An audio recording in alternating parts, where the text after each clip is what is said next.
Photoshoot করতে যেয়ে আমার মাকে শিয়ালে কামড়ে খেলো। হে এভরিওয়ান, আমি তিয়াশা। ঘুম থেকে উঠে দেখি বাড়ির সামনে এই যে এতগুলো ঘাস জমেছিল, তো সেগুলোই আমরা সব ভাই বোনেরা মিলে পরিষ্কার করছিলাম। আগের ভিডিওতে দেখেছিলে আমি ছিলাম আমার মা বাড়িতে।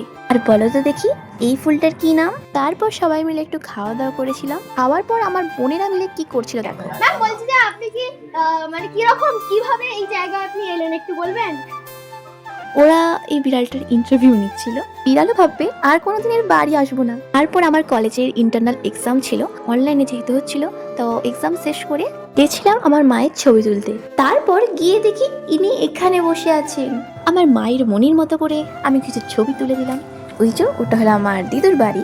আমার কোনো মামা নেই, তাই আমি ওটাকে দিদুর বাড়িই বলি, মামা বাড়ি বলি না। স্নান খাওয়া সেরে আমরা একটু রেস্ট নিয়েছিলাম। বিকালে বেরিয়ে পড়েছিলাম আমার মা বাড়ি, আমার মায়ের মামা বাড়ির উদ্দেশ্যে।